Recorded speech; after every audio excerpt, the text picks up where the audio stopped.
À Madagascar, voici l'un des entrepreneurs les plus innovants du pays. Donc on travaille ici, on est hébergé par une autre entreprise et nous on est à l'étage. Avec ses copains, Mathieu Rabé-Aja a créé le tout premier jeu vidéo 100% malgache. Son nom est Gascar. On a une personne qui travaille sur la modélisation de quelques véhicules dans Gascar. Gascar, c'est un jeu de course de voiture, 100% made in Madagascar. Les immeubles, les rues et les véhicules, tout l'environnement du jeu est inspiré de l'île. On a mis pas mal d'innovations dans le jeu. C'est-à-dire qu'une reproduction réelle en fait, de chaque circuit de la ville d'Antananarive, chaque quartier. Les joueurs ils peuvent retrouver en fait, des véhicules typiques au pays, c'est-à-dire des 4L, des 2 chevaux. Gascar se joue sur mobile et peut être téléchargé gratuitement. Pour autant, le jeu est aujourd'hui rentable pour ses créateurs qui ont mis en place un business model très innovant. Il y a 3 ans, quand il voulait développer Gascar, Mathieu est allé taper à la porte de plusieurs grands groupes installés à Madagascar. Parmi eux, Orange. Aujourd'hui, c'est son plus important partenaire qu'il voit très régulièrement. Actuellement, on fait des améliorations sur l'ancienne version. On va remettre de la publicité petit à petit. Malgré tout, on communique déjà sur la nouvelle version à venir. Séduit par le projet de jeu vidéo, Orange avait accepté de soutenir le jeune créateur. Il signe alors un contrat.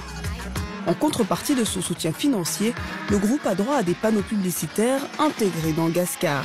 À l'époque aussi, on était très à cheval sur tout ce qui était projet pour dynamiser le marché jeune. Du coup, la partie financière, on l'avait valorisée par rapport à des formes de visibilité qu'on pouvait avoir sur le jeu. C'est-à-dire que sur tous les parcours du jeu, Orange avait des encarts publicitaires qui étaient donc incontournables pour ceux qui jouaient à Gascar. C'est grâce à ce modèle de partenariat gagnant-gagnant que Gascar est devenu rentable. Mais les créateurs du jeu ne se sont pas limités à un seul modèle économique. Dans Gascar, les joueurs peuvent acheter une nouvelle voiture ou des fonctionnalités qui augmentent leurs chances de gagner. Des achats virtuels qui rapportent de l'argent aux créateurs. On peut acheter en fait des kits carrosserie. C'est l'apparence visuelle de chaque voiture. On peut acheter directement des voitures. Voilà, ça c'est une voiture BMW Z3 qu'on peut acheter dans le jeu. Et on a un panier qui est ici. À chaque fois que le joueur il va acheter des articles dans le jeu, il y aura une liste en fait dans le panier qu'il retrouvera dans le site de Gascar. Le paiement est possible via mobile et par carte bancaire. Aujourd'hui, sur les 68 000 utilisateurs, 10% ont déjà acheté des articles. De quoi encourager le jeune chef d'entreprise qui prépare déjà son nouveau jeu. Ce nouveau jeu a déjà un nom. Il s'appelle Da'al. Différent de Gascar, c'est un jeu d'aventure sur les violences liées aux voleurs de zébus dans le sud de Madagascar. Chaque jour, Mathieu s'assure que le développement du jeu avance normalement. Il a mis en place une équipe spéciale qui travaille sur le projet. Comment tu as pu faire avec le bras où il y avait beaucoup de déformations?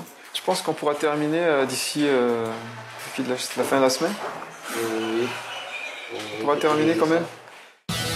Contrairement à Gascar, Da'al sera payant. Et Mathieu compte même le vendre à l'international. Moi, avant de m'endormir, chaque nuit, j'essaie de regarder sur YouTube sur quelle nouveauté il va sortir cette année, quel genre de fonctionnalité on aura en 2018. On essaie toujours de donner plus en fait pour avoir une chance en fait de se placer sur le marché international. Et pour cela, Mathieu ne manque pas d'occasion pour présenter la version test de Da'al aux amateurs de jeux vidéo malgaches pour avoir des retours. Le Tana Games Week a lieu tous les ans. C'est la grande messe du jeu vidéo à Madagascar. Une belle occasion pour Mathieu de tester ses jeux en cours de développement, la version 2 de Gascar et le jeu Da'al. J'aime bien, vu que c'est comme un jeu de rôle et j'aime bien prendre la peau du personnage. Il faudrait légèrement, juste un tout petit peu améliorer, mais par contre c'est déjà super bien fait. Je pense que les jeux malgaches peuvent concurrencer les jeux à l'étranger. Des réactions plutôt positives.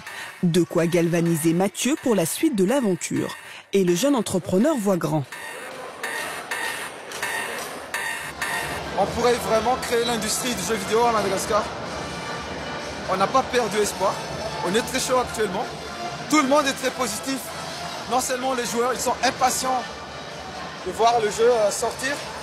Nous aussi, on est impatients de sortir le jeu. Et vraiment en faire notre métier. La version 2 de Gascar et le jeu d'Aal sortiront fin 2018. Si Mathieu arrive à vendre ses jeux vidéo à l'international, ce sera alors un exploit dans un secteur où l'Afrique peine à trouver sa place.